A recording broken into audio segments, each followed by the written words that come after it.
Hello student, good morning. तो आज हम क्लास 10th उत्तराखंड बोर्ड का फर्स्ट चैप्टर साइंस का केमिकल रिएक्शन एंड इक्वेशन, रासायनिक अभिक्रिया और समीकरण पढ़ेंगे। ठीक है, तो आज हमारा जो फर्स्ट चैप्टर है, आज से सभी बच्चे अपनी प्रिपरेशन स्टार्ट कर दे क्लास 10th 2024 उत्तराखंड बोर्ड के लिए। तो आज से हम नई फर्स्ट चैप्टर पढ़ेंगे। ठीक है बेटा, तो फर्स्ट चैप्टर में जो हमारा फर्स्ट टॉपिक है, इसके कॉन्सेप्ट को डिस्कस करते हैं। इसका कॉन्सेप्ट है रासायनिक अभिक्रिया, केमिकल रिएक्शन। केमिकल रिएक्शन होती क्या है? ठीक है, पदार्थ के मध्य रासायनिक बॉन्ड बनने से या टूटने से नए पदार्थ का निर्माण होता है, रासायनिक अभिक्रिया कहते हैं। जैसे मैग्नीशियम और oxygen equal to magnesium oxide. ठीक है बेटा, तो जैसे हमारे पास मैग्नीशियम और ऑक्सीजन, इनके मध्य बॉन्ड का निर्माण हुआ, कोई बंध बना, जैसे मैग्नीशियम और ऑक्सीजन के बीच में।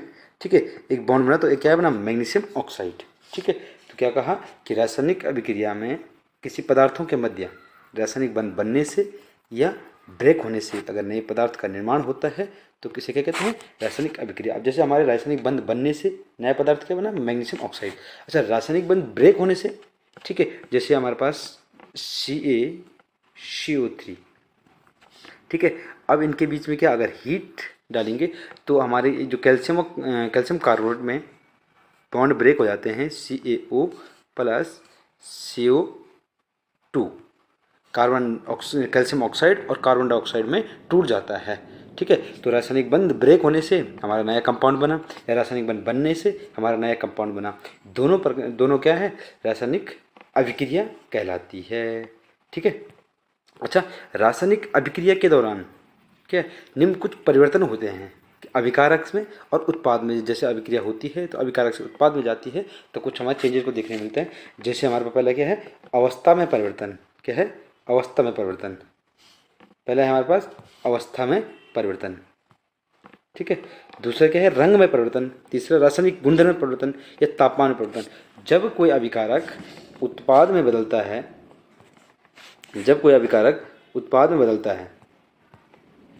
ठीक है, कोई अभिकारक यहाँ से उत्पाद में बदलता है, तो उसकी कभी कभी क्या है? अवस्था में परिवर्तन आ जाता है, कभी कभी रंग में परिवर्तन आ जाता है, कभी उनके रासायनिक गुणधर्म में परिवर्तन होता है और कभी टेम्परेचर में परिवर्तन आता है। अच्छा, अब हमने रासायनिक अभिक्रिया पढ़ ली। अब रासायनिक समीकरण क्या होती है? देखो, जो रासायनिक समीकरण है, ये कॉन्सेप्ट सबसे पहले दिया था जीन बैगविन नामक वैज्ञानिक थे। 1909 में इन्होंने सबसे पहले रासायनिक समीकरण, केमिकल इक्वेशन शब्द का प्रयोग किया था। किसी रासायनिक अभिक्रिया को उसके प्रतीकों के रूप में निरूपित करना रासायनिक समीकरण कहलाते हैं। अब जैसे हमारे पास अभी जो अभिक्रिया थी, magnesium plus oxygen equal to magnesium oxide, तो देखो मैग्नीशियम का प्रतीक Mg है, ऑक्सीजन का प्रतीक O है। ठीक है, और मैग्नीशियम ऑक्साइड को MgO है। ठीक है, तो क्या होता है? अगर मैग्नीशियम का प्रतीक Mg है, ऑक्सीजन का O है और मैग्नीशियम ऑक्साइड का MgO, तो देखो हमने रासायनिक magnesium plus oxygen equal to magnesium oxide को इस टाइप से निरूपित कर दिया। तो ये जो हमारी है, ये क्या है? केमिकल इक्वेशन, रासायनिक समीकरण। ठीक है, और जो इससे पहले जो magnesium plus oxygen equal to magnesium oxide क्या थी?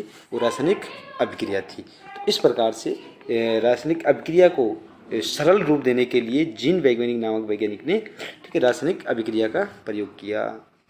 अब बच्चों, अब हमारे पास नेक्स्ट टॉपिक है रासायनिक अभिक्रिया के घटक, कंपोनेंट ऑफ केमिकल इक्वेशन। किसी भी रासायनिक अभिक्रिया के कितने घटक होते हैं? कोई भी रासायनिक अभिक्रिया होते हैं जिसके दो कंपोनेंट होते हैं, एक होता है अभिकारक और एक होता है उत्पाद। ये अभिकारक और एक उत्पाद। किसी भी रासायनिक अभिक्रिया में, माना जैसे A प्लस B और यहाँ बनता है C, तो जो हमारे लेफ्ट हैंड साइड में होता है उसे अभिकारक कहते हैं और जो राइट हैंड साइड में होता है उत्पाद कहते हैं। ठीक है, ऐसे पदार्थ जो किसी रासायनिक अभिक्रिया में भाग लेते हैं, रासायनिक अभिक्रिया में हिस्सा लेते हैं, उन्हें अभिकारक कहते हैं। जैसे किसी भी रासायनिक अभिक्रिया में क्या है? इसमें क्या है? रासायनिक अभिक्रिया में A और B, ये क्या है? अभिकारक है। ठीक है, और किसी भी रासायनिक अभिक्रिया में जो नया पदार्थ बनता है, अब यहाँ पे क्या बना? C बना। क्या बना? C, तो ये क्या है? उत्पाद है। ऐसे पदार्थ जिनका निर्माण रासायनिक अभिक्रिया के फलस्वरूप होता है, कैसे ये क्या है, सी उत्पाद है। ठीक है, तो अभिकारक ए और बी क्या है, अभिकारक है और सी उत्पाद है। अब जो नेक्स्ट है हमारे पास टाइप्स ऑफ केमिकल रिएक्शन, रासायनिक अभिक्रिया के प्रकार। देखो रासायनिक अभिक्रिया के निम्नलिखित प्रकार होते हैं, संयोजन अभिक्रिया, कम्बिनेशन रिएक्शन, वियोजन अभिक्रिया, डिकम्पोजिशन रिएक्शन, ठीक है, और विस्थापन अभिक्रिया, डिस्प्लेसमेंट रिएक्शन, डबल विस्थापन द्विविस्थापन अभिक्रिया, ठीक है, डबल डिस्प्लेसमेंट, एक्सोथर्मिक और एंडोथर्मिक, उष्माशोषी, ऑक्सीडेशन, अपचयन, रिडक्शन, उपचयन और अपचयन, और रिडॉक्स अपौपचय अभिक्रिया। तो हमारे मुख्यतः कई प्रकार के होते हैं, लेकिन जो हमारे पास क्लास 10th में डिस्कस करने लायक है ये इतनी अभिक्रियाएं हैं। तो बच्चों अब चलते हैं हम first chemical reaction, combination reaction, संयोजन अभिक्रिया। संयोजन का अर्थ होता है संयोग होना, ऐसी अभिक्रिया जिसमें दो या दो से अधिक अभिकारक मिलकर एकल उत्पाद का निर्माण करते हैं, संयोजन अभिक्रिया कहते हैं। जैसे हमारे पास अभी है अभिकारक में क्या है, 2A+B, ये क्या है, अभिकारक है, और एक उत्पाद की तरह बना एक सी, ये क्या बना, एक उत्पाद बना, जिसे क्या कहते हैं, संयोजन अभिक्रिया। अब देखो संयोजन अभिक्रिया का जो एग्जाम्पल है, नंबर 1 कोयला का दहन, कार्बन कोयला plus oxygen equal to CO2। अब देखो कार्बन और ऑक्सीजन दो अभिकारक थे और एक उत्पाद का निर्माण हुआ, इसे क्या कहते हैं, संयोजन अभिक्रिया। उसी प्रकार जल का निर्माण, फॉर्मेशन ऑफ वाटर, वाटर का फॉर्मेशन कैसे होता है, देखो H2 + O2 equal to 2H2, दो अभिकारक थे और एक प्रोडक्ट का निर्माण हुआ, संयोजन अभिक्रिया कहते हैं। इसके बाद बुझे हुए चूने का निर्माण। अब बुझे चूने क्या है, चूना को जब पानी में डालते हैं तो बुझा चूना बनता है, जैसे CaO+H2, तो इसमें भी एक प्रोडक्ट का निर्माण हुआ और दो अभिकारक थे। ठीक है बेटा। इसके बाद जो लास्ट है मैग्नीशियम ऑक्साइड का निर्माण, मैग्नीशियम का जलना, बर्निंग ऑफ मैग्नीशियम। ठीक है, तो इसमें क्या होता है, इसमें मैग्नीशियम और ऑक्सीजन आपस में मिलकर एक प्रोडक्ट मैग्नीशियम ऑक्साइड को बनाता है। तो ये सभी क्या है, संयोजन अभिक्रिया के उदाहरण है। इसमें सभी में एक चीज़ कॉमन है कि अभिकारक की संख्या 2 है और उत्पाद की संख्या 1 है। अभिकारक संयोजन अभिक्रिया में 2 या 2 से अधिक भी हो सकते हैं। तो अब चलते हैं हम वियोजन अभिक्रिया, डिकम्पोजिशन रिएक्शन। वियोजन मतलब होता है टूटना। ठीक है, वह रासायनिक अभिक्रिया जिसमें एक अभिकारक टूटकर 2 या 2 से अधिक उत्पाद में बनता है, एक अभिकारक टूटकर 2 या 2 से अधिक उत्पाद का निर्माण करता है, इसे क्या कहते हैं, डिकम्पोजिशन रिएक्शन। जैसे कैल्शियम कार्बोनेट को गर्म किया जाता है तो वियोजित होकर कैल्शियम ऑक्साइड, जैसे ये कैल्शियम कार्बोनेट था, अभी एक रिएक्टेंट है, रिएक्टेंट कितना है, एक है, और प्रोडक्ट कितने हैं, कैल्शियम ऑक्साइड, चूना और कार्बन डाइऑक्साइड, दो प्रोडक्ट बन गए। ये प्रोडक्ट कितने बन गए, 2। ठीक है, तो ये हमारी क्या है, डिकम्पोजिशन रिएक्शन। अब देखो हमारे पास जो डिकम्पोजिशन रिएक्शन है वो 3 टाइप की होती है, ऊष्मीय अपघटन, प्रकाशीय अपघटन, विद्युत अपघटन। अब इसमें क्या होता है, जब किसी अभिकारक का जब टूटता है तो किसी न किसी कैटलिस्ट की प्रजनन टूटता है। फर्स्ट जो हमारे पास टॉपिक है ये क्या है, ऊष्मीय अपघटन। ठीक है, अब इसमें क्या होता है कि जब कोई भी अभिकारक ऊष्मा हीट की उपस्थिति में ठीक है टूटता है तो उसे क्या कहते हैं, ऊष्मीय अपघटन। अब ऊष्मीय अपघटन उदाहरण क्या है, ठीक है, ये जो हमारा पहले एग्जाम्पल पढ़ा है, CaCO3 इक्वल टू CaO+CO2, ये क्या है, ऊष्मीय अपघटन का। इसमें क्या होता है, यहाँ पे हीट होता है और हीट की उपस्थिति के कारण ही कैल्शियम कार्बोनेट टूटकर कैल्शियम ऑक्साइड और CO2 में चेंज हो जाता है। नेक्स्ट जो हमारे पास अभिक्रिया है, प्रकाशीय अपघटन। जब कोई अभिकारक प्रकाश की उपस्थिति में अपघटित होता है, जैसे यहाँ पे AgCl है या AgBr है, लाइट, सनलाइट प्रकाश की उपस्थिति में यह सिल्वर और Cl2 क्लोरीन में अपघटित हो जाता है, इसे कहते हैं प्रकाशीय अपघटन। प्रकाश की उपस्थिति में अगर कोई अभिकारक वियोजित होता है तो इसे क्या कहते हैं, प्रकाशीय अपघटन, जिसके एग्जाम्पल ये है। और तीसरा जो हमारे पास है विद्युत अपघटन। ठीक है, कि इलेक्ट्रिक करंट की उपस्थिति में जब कोई अभिकारक वियोजित हो जाता है उसे क्या कहते हैं, विद्युत अपघटन। जैसे हमारे पास यह है NaCl या H2, ठीक है, जल। ठीक है, तो ये क्या है, विद्युत की उपस्थिति में Na+ और Cl- में टूटता है। ठीक है, ये सॉरी Na और Cl में क्लोरीन गैस निकालता है। और जो हमारे पास H2O है ये H+ और OH- में ब्रेक हो जाता है। ठीक है, इसे कहते हैं विद्युत वियोजन की विद्युत की उपस्थिति में वियोजित होना विद्युत वियोजन कहते हैं। इस प्रकार से हमारी वियोजन अभिक्रिया भी कंप्लीट हो जाती है। तो बच्चों अब हम नेक्स्ट टॉपिक नेक्स्ट डे लेके आएंगे। सभी जुड़े रहिए, लाइक शेयर और सब्सक्राइब करते रहिए। हेलो बच्चों, गुड इवनिंग, कैसे हो आप सब लोग। तो बेटे आज हम रासायनिक समीकरण और रासायनिक अभिक्रिया का लेक्चर सेकंड स्टार्ट करते हैं। तो कल हमारा जो 2 रिएक्शन कंप्लीट हो गई थी, संयोजन अभिक्रिया और वियोजन अभिक्रिया। इसके बाद आज हमारे पास जो नई केमिकल रिएक्शन है वो है विस्थापन अभिक्रिया, डिस्प्लेसमेंट रिएक्शन। डिस्प्लेसमेंट अभिक्रिया क्या होती है? वह रासायनिक अभिक्रिया जिसमें एक तत्व दूसरे तत्व के यौगिक को विस्थापित कर देता है, विस्थापन अभिक्रिया कहते हैं। अब जैसे बेटा यहाँ पे आप देख रहे होंगे कि आयरन एक तत्व है, इसने इस कॉपर सल्फेट के कॉपर को विस्थापित कर दिया है और यहाँ पे आयरन सल्फेट बना दिया है और Cu बना दिया। अब देखो जैसे यहाँ पे क्या था, Fe प्लस CuSO4। अब देखो ये एक एलिमेंट है और ये एक कंपाउंड है। अब इसने क्या कर दिया है कि किसी यौगिक के एक तत्व कॉपर को यहाँ पे हटा दिया है और कॉपर को हटा के क्या है खुद वहाँ पे स्थापित हो गया है FeSO4 प्लस कॉपर जो हमारा अलग हो गया। देखो विस्थापन जो होता है उसमें क्या होता है कि अगर कोई कंपाउंड, देखो आयरन ने ही कॉपर को क्यों विस्थापित कर पाया, क्यों? क्योंकि आयरन सक्रियता श्रेणी में कॉपर से ऊपर होता है। अगर आयरन कॉपर से सक्रियता श्रेणी में नीचे होता तो यह क्या है कॉपर सल्फेट को विस्थापित नहीं कर सकता है। अब जैसे यहाँ पे देखो हमारे पास दूसरी अभिक्रिया देखो Zn प्लस CuSO4। अब देखो Zn जो है ज़्यादा रिएक्टिव है कॉपर की अपेक्षा में, कैसे सक्रियता श्रेणी में। तो Zn भी क्या है कॉपर को विस्थापित कर सकता है और क्या है ZnSO4 बनाएगा, ZnSO4 प्लस Cu। ठीक है, तो इसे क्या कहते हैं विस्थापन अभिक्रिया। देखो बच्चों अब जैसे यहाँ पे हमारे पास एक डायग्राम दिया है, ठीक है। अब देखो ये जो है ये हमारा कॉपर सल्फेट का विलयन है जो किसके ब्लू कलर का होता है, क्या नीले रंग का होता है। और अगर इसमें आयरन की लोहे की कील डालते हैं तो क्या है इसका रंग परिवर्तित हो जाता है या हरे रंग का हो जाता है, हल्का दूसरा रंग हरे रंग का हो जाता है। तो इसमें क्या होता है जो कॉपर सल्फेट क्या है आयरन की कील डालेंगे तो आयरन क्या है कॉपर सल्फेट की कॉपर को विस्थापित करके आयरन सल्फेट बना जाता है।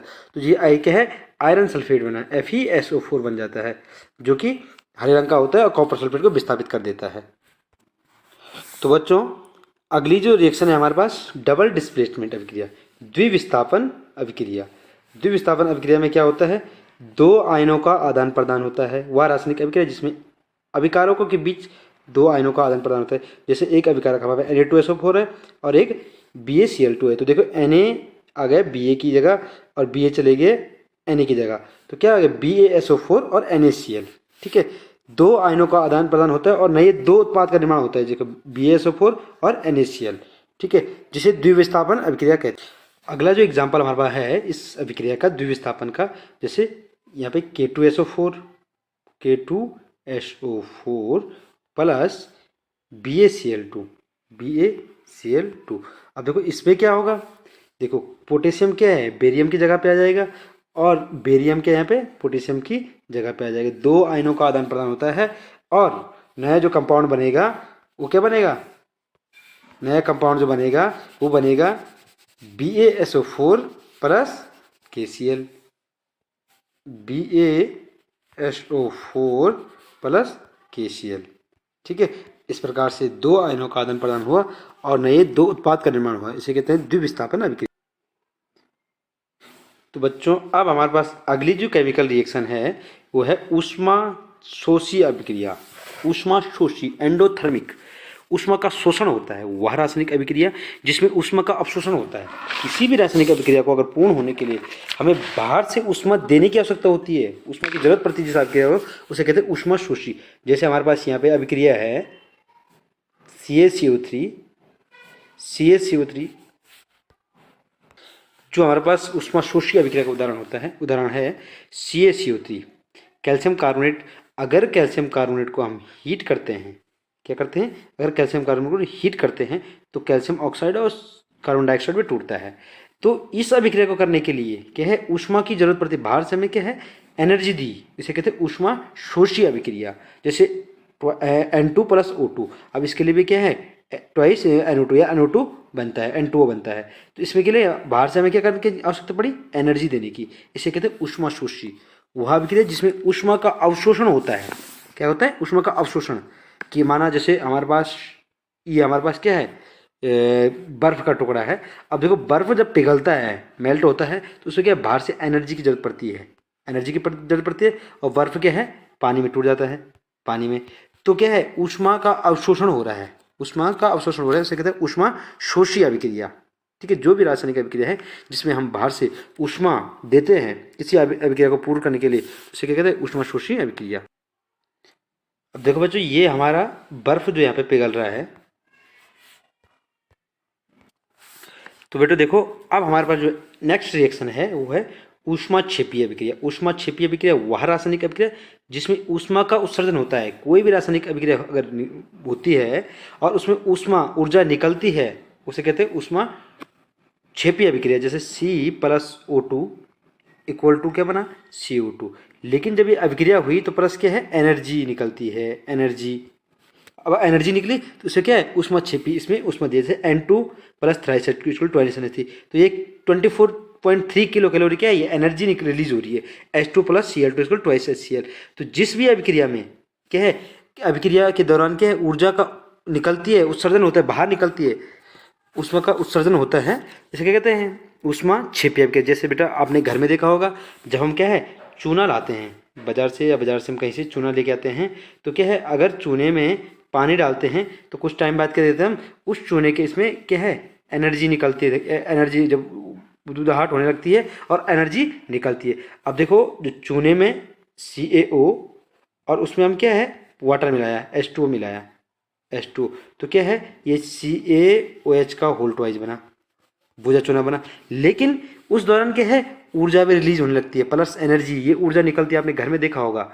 ठीक है, इसे क्या कहते हैं, ऊष्माक्षेपीय अभिक्रिया। कि जो रासायनिक अभिक्रिया जो अभिक्रिया के दौरान क्या है, ऊष्मा का उत्सर्जन करता है, उसे ऊष्माक्षेपीय अभिक्रिया कहते हैं। अब देखो बेटे, जैसे हमारे पास ये 2 एग्जाम्पल है। एक में देखो ये बर्फ पिघल रहा है, यहाँ पे बर्फ पिघल रहा है। अब बर्फ पिघल रहा है तो हम बाहर से एनर्जी दे रहे हैं, ठीक है, जो हमारे इन्वायरमेंट की एनर्जी होती है उसको दे रहे हैं। तो क्या ऊष्मा अवशोषित हो रही है यहाँ। और यहाँ पे जैसे लकड़ी को जल रही है, ये लकड़ी जल रही है, तो लकड़ी जल रही क्या है, तो लकड़ी जल रही है तो ये भी एक केमिकल प्रोसेस रिएक्शन हो रही है, लेकिन इसमें क्या एनर्जी बाहर निकल रही है। अब जिस अभिक्रिया के दौरान ऊर्जा निकलती है उसे ऊष्माक्षेपीय अभिक्रिया कहते हैं, और जिसमें हम ऊर्जा एनर्जी देने की आवश्यकता होती है ऊष्मा, उसे कहते हैं ऊष्माशोषी अभिक्रिया। अब देखो बेटा, अगली जो हमारे पास रिएक्शन है, ऑक्सीडेशन रिएक्शन, उपचयन अभिक्रिया। वह रासायनिक अभिक्रिया जिस रासायनिक अभिक्रिया में हाइड्रोजन परमाणु का ह्रास होता है, हाइड्रोजन की कमी होती है और ऑक्सीजन परमाणु की बढ़ोतरी होती है, उसे उपचयन अभिक्रिया कहते हैं। जैसे यहाँ पे देखो जैसे यहाँ पे देखो कैल्शियम था, कैल्शियम में ऑक्सीजन था नहीं, अब यहाँ पे गया तो कैल्शियम के ऑक्सीजन की वृद्धि हो गई, इसे कहते हैं उपचयन अभिक्रिया, ऑक्सीकरण अभिक्रिया। जैसे जैसे हमारे पास क्या है next, C+O2, C+O2, CO2, oxygen की वृद्धि हो रही है, S+O2, SO2।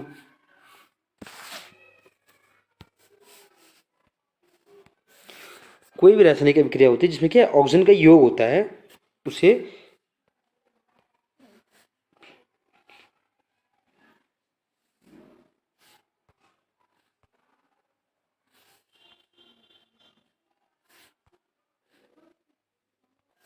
कोई भी रासायनिक अभिक्रिया होती है जिसमें ऑक्सीजन का योग हो रहा है, उसे ऑक्सीकरण अभिक्रिया कहते हैं। जैसे हमारे पास आपने देखा होगा C+O2, C+O2, CO2, ये हमारी ऑक्सीकरण अभिक्रिया है। H+O2, SO2 ऑक्सीकरण अभिक्रिया है। इससे पहले हमने फर्स्ट में पढ़ा था, जैसे Mg+O2, ये भी क्या है, ऑक्सीकरण अभिक्रिया है। MgO, ये भी क्या है, ऑक्सीकरण अभिक्रिया है। अब जो नेक्स्ट रिएक्शन होगी हमारी, ये होगी अपचयन रिडक्शन अभिक्रिया। जो नेक्स्ट हमारे पास रिएक्शन होगी वो होगी रिडक्शन अभिक्रिया, अपचयन अभिक्रिया। अपचयन अभिक्रिया में देखो ऑक्सीकरण जो अभिक्रिया है, उपचयन अभिक्रिया की सीधे विपरीत जो होती है वो होती है अपचयन अभिक्रिया। जिस रासायनिक अभिक्रिया में ऑक्सीजन परमाणु का ह्रास, ऑक्सीजन की कमी होती है और हाइड्रोजन परमाणु की वृद्धि, हाइड्रोजन की वृद्धि होती है। जैसे यहाँ पे ये अभिक्रिया है, ये क्या है, अपचयन अभिक्रिया है। ठीक है, जैसे कैल्शियम CaO था, CaO से यहाँ देखो अब CO आया, तो देखो CaO ऑक्सीजन का ह्रास हुआ, इसे कहते हैं अपचयन अभिक्रिया। ठीक है, तो ऑक्सीकरण और अपचयन आप समझ गए होंगे, वह रासायनिक अभिक्रिया जिसमें ऑक्सीजन की वृद्धि हो रही है और हाइड्रोजन का ह्रास हो रहा है, वो ऑक्सीकरण अभिक्रिया है। और अपचयन जिसमें ऑक्सीजन की का ह्रास हो रहा है और हाइड्रोजन की वृद्धि हो रही है, उसे अपचयन अभिक्रिया कहते हैं। अब देखो नेक्स्ट जो रिएक्शन है हमारे पास, रेडॉक्स रिएक्शन। ठीक है, जब कोई भी रासायनिक, किसी भी रासायनिक अभिक्रिया में ऑक्सीडेशन और रिडक्शन, ऑक्सीडेशन और रिडक्शन एक ही अभिक्रिया में होती है। ठीक है, ऑक्सीडेशन और रिडक्शन, जैसे अपचयन और उपचयन, ऑक्सीजन का ह्रास भी होता है और ऑक्सीजन की वृद्धि भी होती है। देखो यहाँ पे CaO, जब CaO CO में चेंज हो रहा है तो इसमें क्या है, ऑक्सीजन की ह्रास हो रही है, इसे अपचयन कहते हैं। और जब H2 जो है ये H2O में चेंज हो रहा है, यहाँ पे क्या है, ऑक्सीजन की वृद्धि हो रही है, तो इसे क्या कहते हैं, उपचयन। देखो ऑक्सीजन का इस जो ये प्रोसेस है, इसमें क्या है, ऑक्सीजन का ह्रास हो रहा है, ये वाला प्रोसेस है, इसमें क्या है, ऑक्सीजन की वृद्धि हो रही है।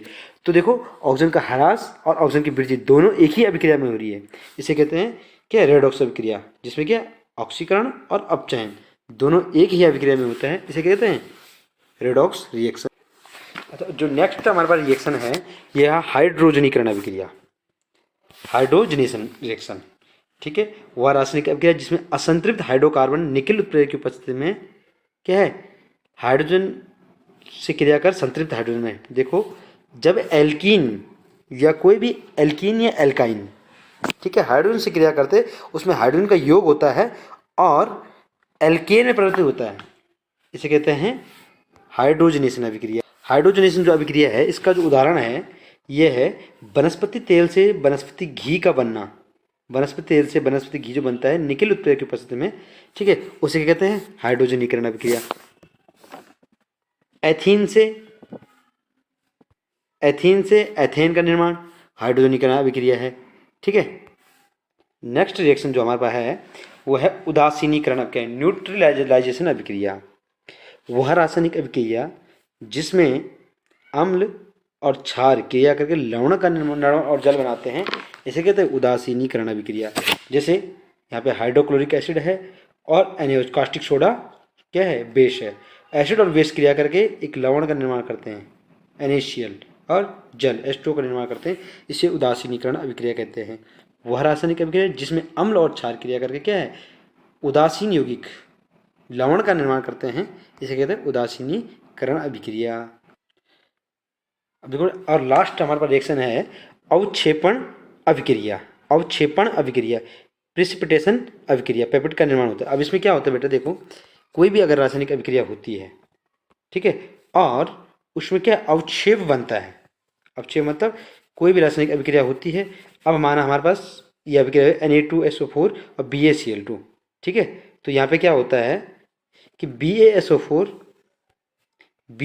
NaCl बना, लेकिन BaSO4 था वो माना हमारे पास Na2SO4 था, प्लस हमें किस में क्या डाला, BaCl2, तो जो हमारे पास नया कंपाउंड बना है यहाँ पे, तो BaSO4 जो हमारा क्या है, सॉलिड रूप में बन जाता है, अवक्षेप कोई भी किसी विलयन में क्या है, नीचे तलहटी में बैठ जाता है। जो भी हमारे पास कोई सॉल्यूशन में क्या है, नीचे बैठ जाता है, उसे कहते हैं अवक्षेप कहते हैं। क्या कहते हैं, अवक्षेप, अवक्षेप, इसलिए इसको क्या है, अवक्षेपण अभिक्रिया कहते हैं। जैसे अवक्षेपण अभिक्रिया का एग्जाम्पल हमारे पास यहाँ पे है कि जो PbNO3 है, पोटेशियम नाइट्रेट, पोटेशियम आयोडाइड के सॉल्यूशन मिक्स किया जाता है। तो देखो यहाँ ये पोटेशियम नाइट्रेट और PbI2 पोटेशियम आयोडाइड बनता है। तो जो यहाँ पे देखो ये जो हमारे पास बना PbI2 का येलो कलर का जो है, ये क्या है, किसी भी विलेन में नीचे बैठ गया है, तली में बैठ गया है, ठीक है, जिसे क्या कहते हैं, अवक्षेप कहते हैं। इस प्रकार की अभिक्रिया जिसमें अवक्षेप का निर्माण होता है, ठीक है, सॉल्यूशन में अवक्षेप बनता है, उसे अवक्षेपण अभिक्रिया कहते हैं। तो थैंक यू स्टूडेंट, आज की जो हमारा लेक्चर कंप्लीट हुआ, इसके बाद हमारा आगे का लेक्चर नेक्स्ट डे बनेगा। स्टूडेंट गुड इवनिंग, कैसे आप सब लोग। तो बच्चों आज हम केमिकल रिएक्शन एंड इक्वेशन का next lecture, lecture number 3 discuss करते हैं, जिसमें जो फर्स्ट टॉपिक है आज जो हम पढ़ेंगे, फर्स्ट टॉपिक दैनिक जीवन में ऑक्सीकरण के उदाहरण, कि जो हमारा ऑक्सीडेशन रिएक्शन है इसके हमारे दैनिक जीवन में कैसे कैसे उदाहरण देखने को मिलते हैं जो हमारे पास सिलेबस में भी है। तो एक एग्जांपल है विकृत गंध रेंसिडिटी, और दूसरा है हमारे पास संक्षारण, ठीक है, रोस्टिंग। तो पहला है विकृत गंधिता किसे कहते हैं, ठीक है। अब विकृत गंध क्या होता है बेटा, विकृत मतलब क्या होता है, विकृत मतलब अलग होना, डिफरेंट, ठीक है। गंधिता मतलब गंध।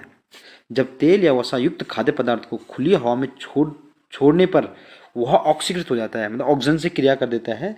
जब खुली हवा में छोड़े वायुमंडलीय ऑक्सीजन से क्रिया करके उसके गंध और स्वाद में विकृत हो जाता है या परिवर्तन आ जाता है, जिसे कहते हैं विकृत गंधिता, ठीक है। आपने बहुत देखा होगा विकृत गंधिता कि जब हम कोई तेल या वसा युक्त खाद्य पदार्थ को क्या है खुली हवा में छोड़ते हैं तो वह वायुमंडल में उपस्थित ऑक्सीजन से क्रिया कर ऑक्सीकृत हो जाता है या उपचयित हो जाता है और उसके गंध और स्वाद में परिवर्तन आता है, जिसे विकृत गंधिता कहते हैं।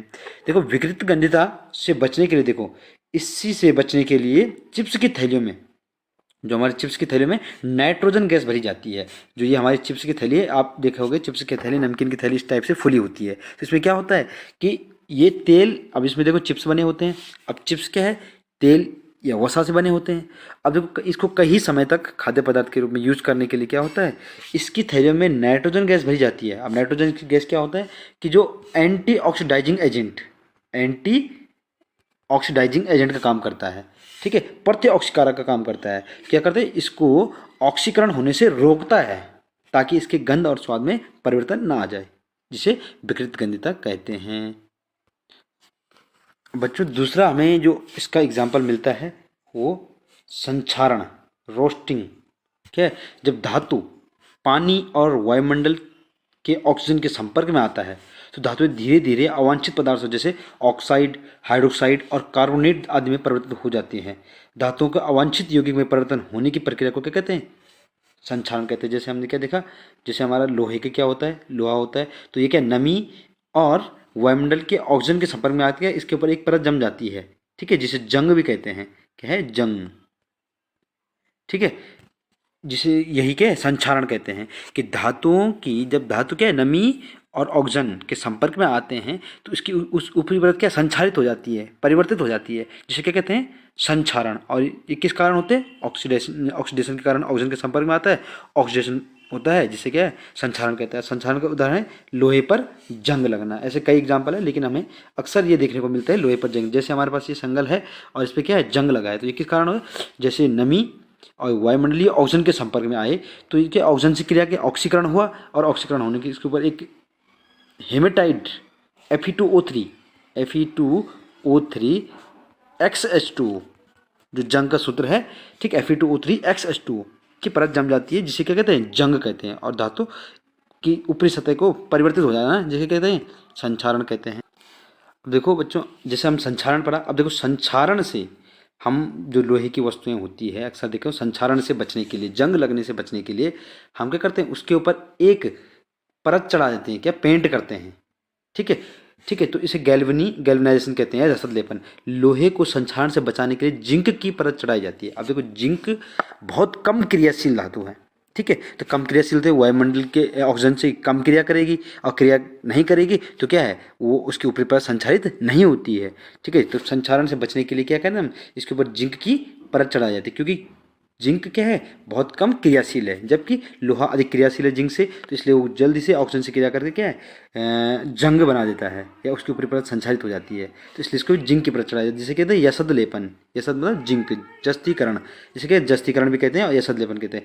लोहे को संक्षारण से बचाने के लिए उसमें जिंक की परत चढ़ाना या पेंट करना यसद लेपन कहलाता है। जैसे आपने यहाँ भी देखा होगा, ये देखो जिंक की परत चढ़ाई जाती है या पेंट किया जा रहा है, यसद लेपन कहलाते हैं। अब बच्चों अगला और मेन टॉपिक जो हमारे पास है वो है बैलेंस केमिकल रिएक्शन। बहुत ही इंपॉर्टेंट टॉपिक है balance chemical reaction. Chemical reaction की बैलेंस कैसे होती है, देखो किसी रासायनिक समीकरण में, ठीक है, जिसमें अभिकारक एवं उत्पाद के परमाणु की संख्या बराबर होती है, ठीक है, तो इसे क्या कहते हैं balance chemical reaction. Balance chemical reaction मतलब A+B इक्वल टू क्या बना AB। अब देखो द्रव्यमान जो संरक्षण का नियम क्या कहता है कि किसी भी अभिक्रिया में किसी भी कोई भी रासायनिक परिवर्तन होता है उसमें अभिकारक का द्रव्यमान उत्पाद के द्रव्यमान के बराबर होता है। जिससे यह सिद्ध होता है कि किसी भी रासायनिक अभिक्रिया में द्रव्यमान ना तो उत्पन्न होता है और ना ही नष्ट होता है। तो इसको जो पुष्टि करने के लिए, ठीक है, अभिकारक किसी रासायनिक समीकरण का संतुलन होना जरूरी है, ठीक है, जिसमें अभिकारक के अणुओं की संख्या अगर उत्पाद के अणुओं की संख्या के बराबर होगी तो क्या होगा, इनके द्रव्यमान भी बराबर होता है। तो अभिकारक से उत्पाद बनने के लिए द्रव्यमान का किसी प्रकार परिवर्तन नहीं होगा, अतः द्रव्यमान संरक्षण के नियम की पुष्टि होती है कि किसी भी अभिक्रिया में द्रव्यमान ना तो उत्पन्न होता है और ना ही नष्ट होता है। अतः इस समीकरण की पुष्टि करने के लिए हमें किसी भी रासायनिक समीकरण को संतुलित करना आवश्यक होता है, जिसे अभिक्रिया रासायनिक समीकरण की संतुलित कहते हैं। इसमें क्या कहते हैं, संतुलित रासायनिक समीकरण किसे कहते हैं, वह रासायनिक समीकरण जिसमें अभिकारक एवं उत्पाद के परमाणु की संख्या हमेशा बराबर होती है, RHS इक्वल टू LHS, ठीक है, जिसे संतुलित रासायनिक समीकरण कहते हैं।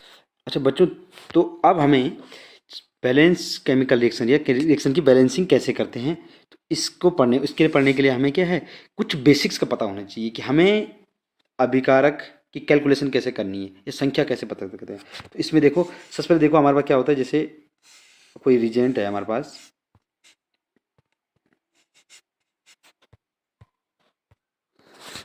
इसमें हम देखेंगे कि हम अणुओं की परमाणुओं की कैलकुलेशन कैसे करते हैं, ठीक है। जैसे हमारे पास क्या है, MgO, मैग्नीशियम ऑक्साइड। अब इसमें देखेंगे मैग्नीशियम के कितने और ऑक्सीजन के कितने, ठीक है। तो मैग्नीशियम इसमें क्या है, 1 है और ऑक्सीजन 1 है। ये तो हमें पता हो गया कि क्या है, इसको कैसे करते हैं, MgO, तो 1 मैग्नीशियम और 1 ऑक्सीजन।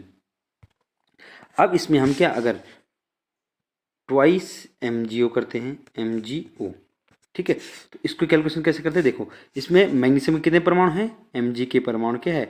अब देखो अगर ट्वाइस करते हैं तो ये जो आगे वाला होता है, ट्वाइस करेंगे थ्राइस का, इसके गुणे क्या है, दोनों के साथ होता है। किसी भी कंपाउंड में अगर हम ट्वाइस लगाते हैं, थ्राइस लगाते हैं, इसके जो गुणा क्या है, दोनों के साथ होता है। तो 2 का गुणा मैग्नीशियम के साथ हो गया तो कितने, मैग्नीशियम 1 था और 2 का गुणा हो गया तो कितने हो गए, मैग्नीशियम 2 परमाणु हो गए। और 2 का गुणा ऑक्सीजन के साथ भी होगा तो ऑक्सीजन के कितने परमाणु हो गए, 2। तो इसमें क्या होता है कि जो हम आगे ट्वाइस करेंगे या अगर हम यहाँ पे थ्राइस करते हैं, माना हमने क्या, ट्वाइस की जगह थ्राइस किया, ठीक है, ट्वाइस की जगह थ्राइस किया, तो क्या है, 3 का गुणा फिर मैग्नीशियम से होगा तो मैग्नीशियम कितने परमाणु हो गए, 3। और ऑक्सीजन के साथ क्या होगा तो ऑक्सीजन कितने परमाणु हो गए, 3। इसी प्रकार से अगर हम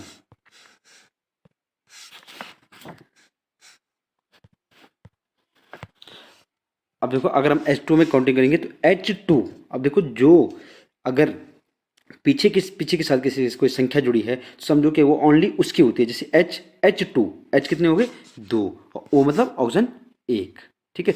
तो अगर किसी के आगे जुड़ता है तो उसका गुणा सबके साथ होता है, लेकिन अगर पीछे जुड़ता है तो उसका गुणा उसी परमाणु के साथ होता है जिसके साथ वो पीछे से जुड़ा है, ठीक है। तो इसमें देखिए H के आगे क्या है, आगे पीछे क्या है, 2 जुड़ा है तो H2, H2 का गुणा ओनली हाइड्रोजन के साथ होगा और ऑक्सीजन अलग 1। अगर हम इसी को ट्वाइस H2 करते हैं, क्या करते हैं, ट्वाइस H2, तो अब क्या होगा,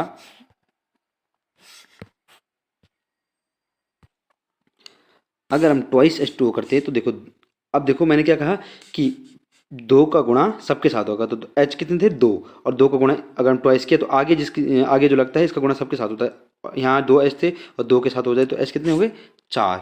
ऑक्सीजन के 2 का गुणा किया, ऑक्सीजन के साथ होगा, ऑक्सीजन कितने हो गए, 2। इस प्रकार से इसकी कैलकुलेशन करते हैं। अब देखो इसकी कैलकुलेशन कैसे करते हैं, जैसे CaOH का होल ट्वाइस। अब देखो इसमें कैल्शियम 1 है, OH का होल ट्वाइस। अब होल के अंदर अगर जितने भी परमाणु होंगे तो अगर ट्वाइस होगा तो देखो O का इस 2 का गुणा इसके साथ O के साथ भी होगा और H के साथ होगा, तो O कितने हो गए, 2, और H कितने हो गए, 2, ठीक है। इसी प्रकार से अगर किसी के भी होल में ट्वाइस होगा या अगर होल थ्राइस होता तो ये ओनली जो थ्राइस होल के अंदर होल के बाहर जो होगा उसका गुणा ओनली उसके साथ होगा जो क्या है, कोष्टक के अंदर होगा। तो देखो 3 का गुणा O के साथ होगा तो 3O, और 3 का गुणा H के साथ होगा तो 3H, ठीक है। अब देखो बच्चों इसकी कैलकुलेशन कैसे करते हैं, देखो हमारे पास अगर हमारे पास ट्वाइस का, अब देखो ट्वाइस का गुणा सबके साथ होगा, 2 गुणा Ca कितने हो गए, 2, कैल्शियम कितने हो गए, 2। अब 2 गुणा O, अब देखो O का होल ट्वाइस इसका गुणा भी इसके साथ होगा, तो O के पहले कितने थे, 2, और इसका ट्वाइस का गुणा इसके साथ होगा तो क्या है, 2 दूनी 4, ऑक्सीजन कितने हो गए, 4। फिर H कितने थे, यहाँ 2 का गुणा H के साथ होगा 2H, और 2 का ट्वाइस के साथ हुआ तो 4। तो क्या होता है कि जो अगर कोष्टक के अंदर जितने होते हैं भार होता है उसका गुणा इसके साथ होता है, और जो ट्वाइस थ्राइस अगर इधर साइड होगा तो उसकी गणना पूरे कंपाउंड के परमाणु के साथ होता है। अब देखो बच्चों, हम यहाँ पे एक जो केमिकल इक्वेशन है इसको बैलेंस करके देखते हैं। सबसे पहले हम क्या करते हैं, देखो हमारे पास ये अनबैलेंस केमिकल इक्वेशन है। कैसे पहचाना हमने, देखो यहाँ Fe plus thrice H2O equal to Fe3O4 plus H2O। देखो Fe कितने हैं, Fe H और O। पहले हम क्या अभिकारक के अणुओं की संख्या लिखते हैं और फिर यहाँ पे उत्पाद जो परमाणु है उसको लिखेंगे Fe H एंड O। अब देखो सबसे पहले हम देखें यहाँ Fe कितने हैं, 3। उत्पाद में भी कितने हैं, 3। लेकिन क्या है यहाँ क्या है, हमारे पास Fe 1 है, तो हमें किसी थ्राइस करना होगा। माने Fe यहाँ पे 1 है, H कितने हैं, 2 है, ऑक्सीजन कितने हैं, 1 है। यहाँ H कितने हैं, 2 है, और ऑक्सीजन कितने हैं, 4 है। अब देखो यहाँ अभिकारक के अणुओं की संख्या, अभिकारक के अणुओं की संख्या उत्पाद के अणुओं की संख्या के बराबर नहीं है। इसका मतलब यह रासायनिक अभिक्रिया क्या है, बैलेंस नहीं है। अब हम इसको बैलेंस कैसे करते हैं, यहाँ अच्छे से देखोगे। अब बैलेंस करने के लिए हमें क्या करते हैं, सबसे पहले हम क्या करते हैं, देखो यहाँ आयरन की संख्या 3 है, यहाँ क्या है, 1 है। तो हमें कभी भी किसी भी केमिकल बैलेंसिंग में हमें प्रोडक्ट को चेंज करना नहीं होता है, या उत्पाद होगा या कोई भी परमाणु होगा, कोई भी यौगिक होगा, हमें यौगिक को चेंज करना नहीं होता है। हमें यौगिक की सिर्फ संख्या में परिवर्तन करना होता है कि यौगिक अगर संख्या में 1 है तो उसको 2 करेंगे, 3 करेंगे। किसी भी यौगिक जो होगा, माना यहाँ Fe3O4 है, ठीक है, तो हमें इसको Fe3O4 ही रखना है, लेकिन इसकी संख्या में परिवर्तन करना है, 2 या 3 4, या आयरन है तो आयरन को आयरन ही रखना है। जाने H2 है तो हमें क्योंकि हाइड्रोजन ही रखेंगे, हम इसकी संख्या में परिवर्तन करेंगे। अब संख्या में परिवर्तन कैसे करेंगे, जैसे हमारे पास यहाँ Fe3 था, यहाँ पे क्या है, Fe3 है, तो Fe यहाँ पे 3 है तो हमें Fe यहाँ भी 3 करना पड़ेगा। तो क्या करेंगे यहाँ, थ्राइस Fe, ठीक है। तो क्या करेंगे बाहर से, तो हमने क्या किया, थ्राइस Fe किया, तो Fe कितने हो गए, यहाँ 3 हो गए, ठीक है। उसके बाद अब देखो Fe तो बेटा यहाँ उत्पाद में भी 3 है और अभिकारक में भी 3 हो गए। अब देखो उसके बाद देखते हैं ऑक्सीजन, ऑक्सीजन उत्पाद में कितने हैं, 4 है, और यहाँ क्या है, 1 है। तो हम क्या करेंगे, अब देखो हम O4 नहीं करेंगे, जबकि हम O4 नहीं करेंगे, हम क्या करेंगे, देखो O4 करेंगे तो किसका, इसका सूत्र ही चेंज हो जाएगा। तो हम क्या करेंगे, ठीक है, 4H2O कर सकते हैं, ठीक है। अब 4H2O करेंगे तो देखो अचार का गुणा O के साथ हो गए, यहाँ अभिकारक में क्या, ऑक्सीजन की संख्या भी 4 हो गई, ठीक है। उसके बाद हम क्या देखते हैं कि यहाँ देखो अभिकारक उत्पाद में हाइड्रोजन कितने हैं, 2 है, अभिकारक में क्या कितने हो गए, 4 दूनी 8। तो हमें क्या करना पड़ेगा, देखो Fe3O4 तो सेम उतरेगा। अब देखो ये बैलेंस हो गया, ये बैलेंस हो गया, ऑक्सीजन बैलेंस हो गया। अब देखो सिर्फ हाइड्रोजन बैलेंस करना है, यहाँ हाइड्रोजन 2 है, अभिकारक में हाइड्रोजन कितने हो गए, 6 हो गए, 4 दूनी 8 हो गए, सॉरी। तो हम क्या करेंगे यहाँ 4H2।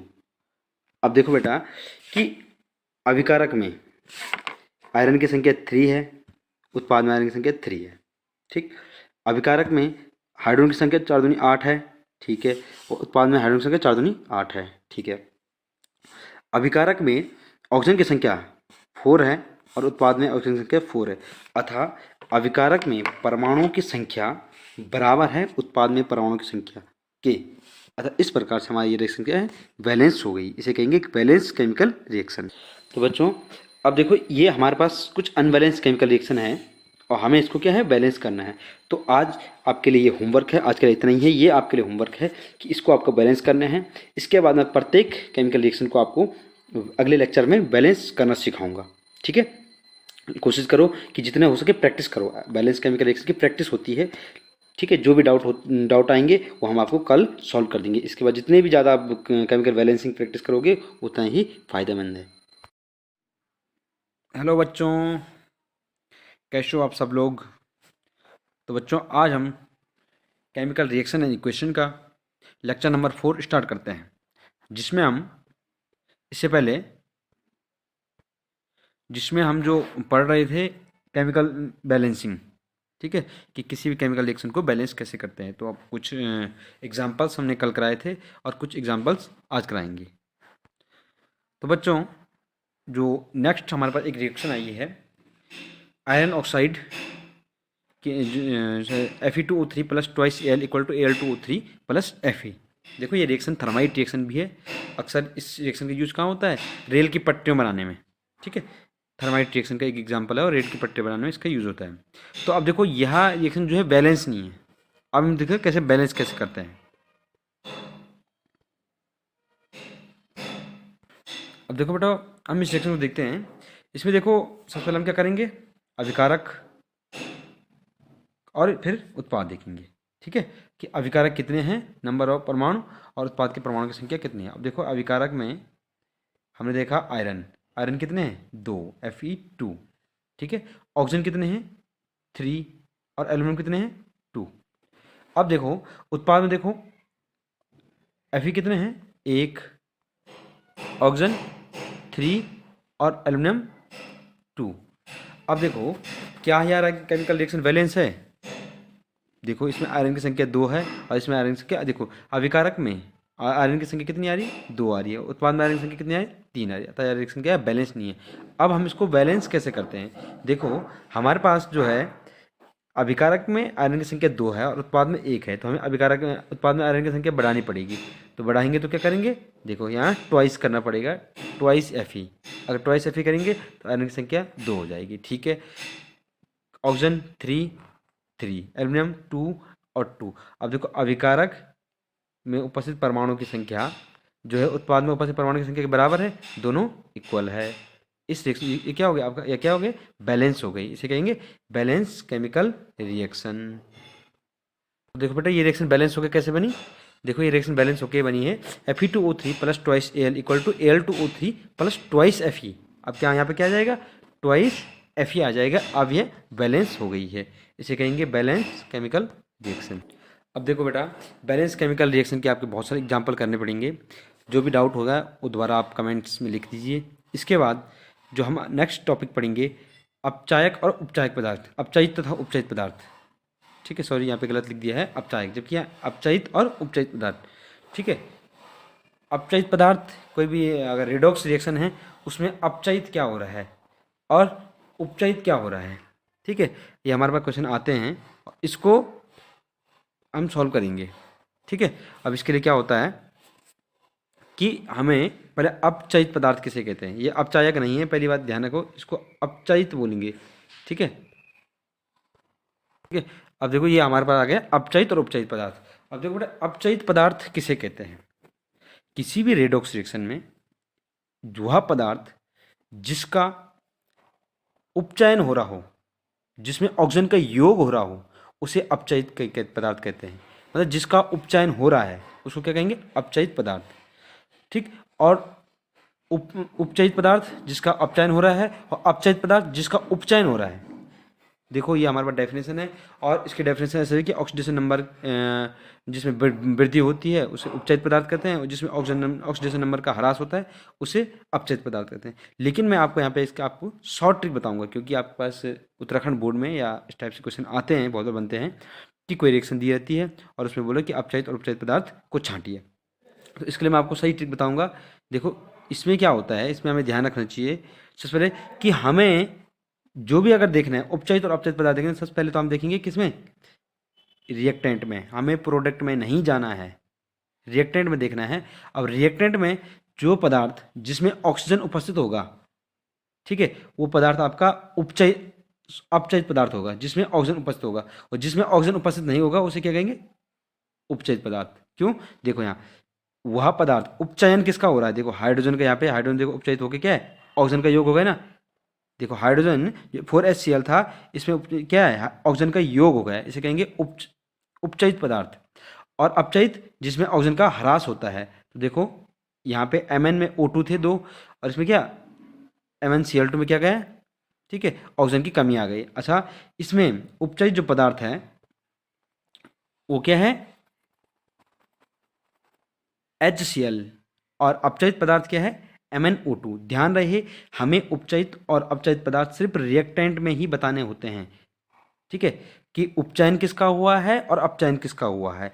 उपचयन उसका होगा जिसमें ऑक्सीजन का योग होगा, तो HCl में ऑक्सीजन का योग हुआ तो इसका उपचयन हुआ। अपचयन उसका होगा जिसमें ऑक्सीजन का ह्रास हुआ, तो देखो MnO2 अपचयन है, अपचयन हुआ क्योंकि इसमें ऑक्सीजन का ह्रास हुआ। ठीक है, इस प्रकार से हम इस टॉपिक को समझते हैं।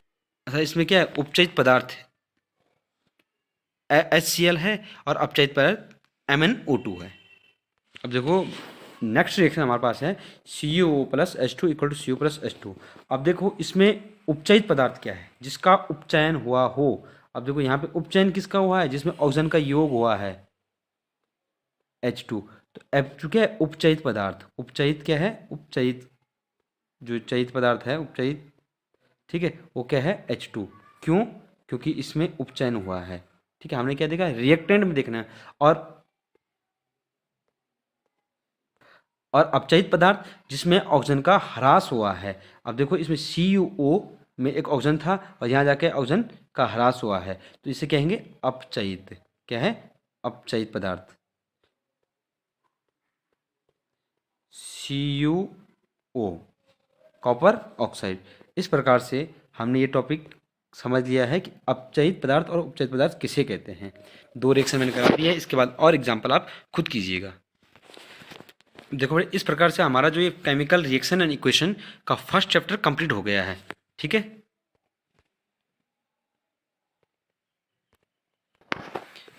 हमारा जो केमिकल रिएक्शन एंड इक्वेशन जो चैप्टर फर्स्ट है वो कंप्लीट हो चुका है। अब हम इस चैप्टर के कुछ प्रॉब्लम्स करेंगे या जो भी क्वेश्चंस है उनका डिस्कस करेंगे। अभी का आज का लेक्चर और कल का लेक्चर जो हमारा रहेगा वो NCERT जितने भी प्रॉब्लम्स है, NCERT जितने भी क्वेश्चन है first chapter chemical reaction and equation के, उनको सॉल्व करेंगे। तो बच्चों, अब हम NCERT प्रॉब्लम्स को डिस्कस करते हैं। NCERT प्रॉब्लम जो है, सबसे पहले हम इस चैप्टर के रीजंस वाले क्वेश्चन को, कारण बताइए, कारण वाले क्वेश्चन करेंगे। तो हमारे पास जो फर्स्ट क्वेश्चन है, वायु में जलने से पहले मैग्नीशियम रिबन को साफ किया जाता है। कभी भी अगर हम मैग्नीशियम को जलाते हैं, मैग्नीशियम है तो यहाँ पे मैग्नीशियम होगा, मैग्नीशियम रिबन को साफ क्यों करते हैं। होता क्या है बेटा, वायु में जलने से पहले मैग्नीशियम रिबन को रेगमाल से रगड़कर साफ कर देते हैं ताकि मैग्नीशियम ऑक्साइड और मैग्नीशियम कार्बोनेट की परत हट जाए, जो वायुमंडल ऑक्सीजन और कार्बन डाइऑक्साइड से अभिक्रिया के फलस्वरूप रिबन पर बन जाता है। ऐसे करने पर मैग्नीशियम रिबन आसानी से जलता है। अब देखो क्या होता है बेटा, जब मैग्नीशियम रिबन क्या है, मैग्नीशियम को रिबन होता है तो क्या है, वायु में जो वायु के संपर्क में आता है, ऑक्सीजन के संपर्क में या कार्बन डाइऑक्साइड से संपर्क में, तो क्या है, ये इनके साथ क्रिया करके मैग्नीशियम धातु इनके साथ क्रिया करते हैं और मैग्नीशियम कार्बोनेट MgCO3, इसके ऊपर जो मैग्नीशियम रिबन के ऊपर क्या है, मैग्नीशियम कार्बोनेट और मैग्नीशियम ऑक्साइड MgO की परत जम जाती है। अब देखो जलाने से पहले इसलिए इसको साफ किया जाता है ताकि ये की परत क्या है, इसको क्या है, साफ किया जाता है। ठीक है, इसको मैग्नीशियम ऑक्साइड की परत और मैग्नीशियम कार्बोनेट की परत को साफ किया जाता है ताकि मैग्नीशियम आसानी से जल सके।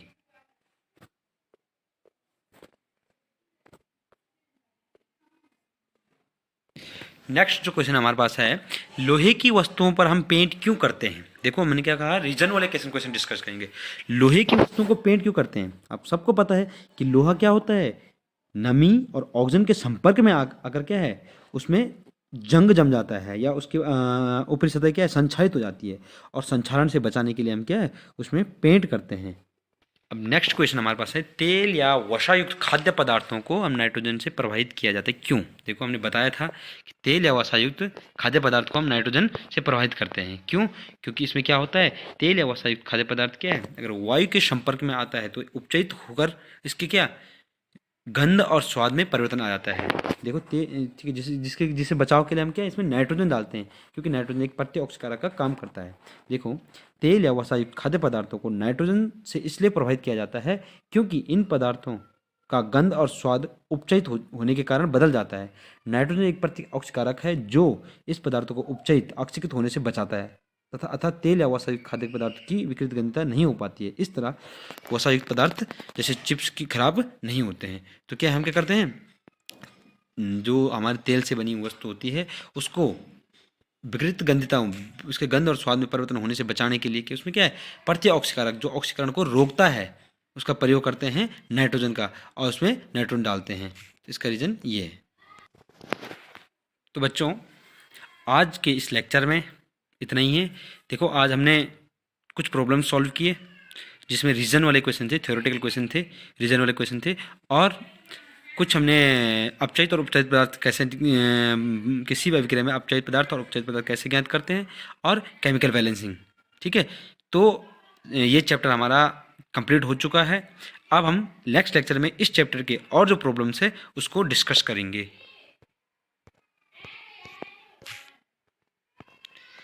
तो बच्चों आप अपनी पढ़ाई जारी रखो। हेलो बच्चों, गुड इवनिंग, कैसे आप सब लोग।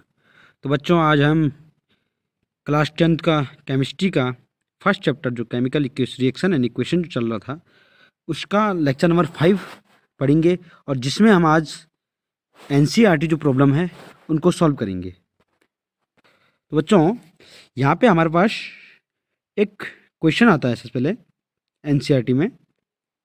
किस टाइप की क्वेश्चन आती है, Fe2O3 plus twice Al equal to Al2O3 plus twice Fe। अब इसमें क्वेश्चन क्या रखा है, एमसीक्यूज है, ऊपर दी गई अभिक्रिया किस प्रकार की अभिक्रिया है। अब मतलब आपने अभिक्रिया का बताना है कौन सी अभिक्रिया हो रही है।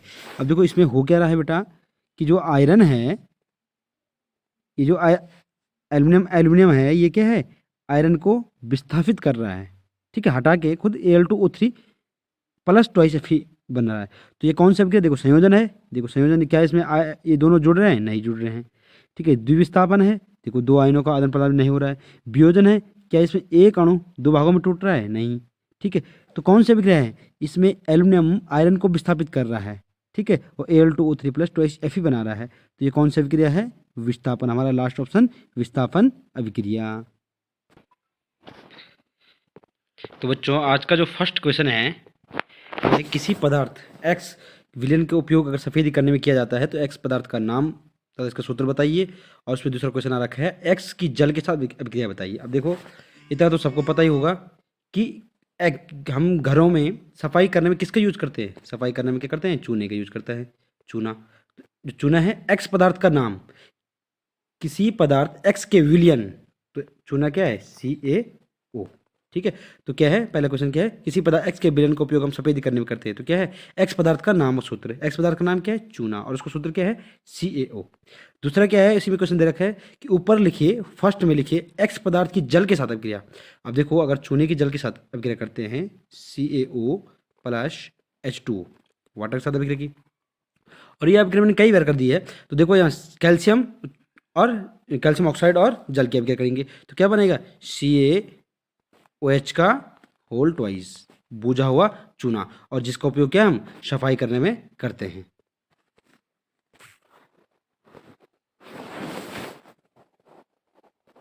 देखो इसकी जो रिएक्शन है हमारे पास यहाँ पे लिखी है। ठीक है, जो हमारे पास स्पष्ट यहाँ पे लिखी है कि CaO plus H2 equal to CaOH का होल ट्वाइस, X पदार्थ का नाम बिना बूझा चूना, ये चूना जिसको हम सामान्य चूना, बिना बूझा चूना या सामान्य चूना कह सकते हैं।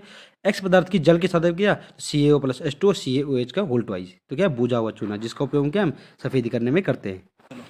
इसी टाइप का जो नेक्स्ट क्वेश्चन हमारे पास है, एक भूरे रंग का चमकदार तत्व X को वायु की उपस्थिति में गर्म करने पर वह काले रंग का हो जाता है। X तत्व, इस तत्व X एवं उस काले रंग के यौगिक का नाम बताइए। अब देखो इसमें क्या होता है, हमने घरों में देखा है कि भूरे रंग का जो हमारे पास तत्व होता है, देखो आपने देखा होगा घर में जो हमारी इलेक्ट्रिक वायर होती है, ठीक है, जो किसकी बनी होती है, कॉपर की। तो जो भूरे रंग का तत्व हमारे पास क्या है, वो क्या है, कॉपर, CaO, कॉपर Cu। ठीक है, अगर जो पहले क्या है, भूरे रंग का तत्व क्या है, कॉपर। अब कॉपर की वायु के साथ, वायु मतलब ऑक्सीजन के साथ क्रिया करेंगे, O2। ठीक है, वायु के साथ क्रिया करेंगे तो क्या बनेगा। अब देखो जब आप देखो कई बार क्या है, कॉपर जल जाता है और यहाँ पे क्या है,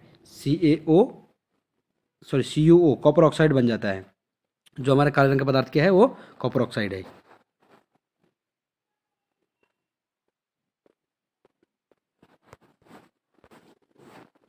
देखो नेक्स्ट क्वेश्चन जो हमारे पास है इसका हमने डिस्कस भी पहले किया था। जब लोहे की कील को कॉपर सल्फेट के विलयन में डुबाया जाता है तो उसका रंग परिवर्तित हो जाता है। देखो ये तो हम कई बार कर दिए है, इससे पहले जब हमारी सब विस्थापन अभिक्रिया हुई थी उससे हमने किया था, उस टाइम किया था हमने। ठीक है, तो इसमें क्या होता है कि जब कॉपर सल्फेट का कोई सॉल्यूशन है, कॉपर सल्फेट का सॉल्यूशन है, ठीक है, अब इसमें क्या है, लोहे की कील डालते हैं। ठीक है, तो क्या होगा, Cu कॉपर SO4 सल्फेट।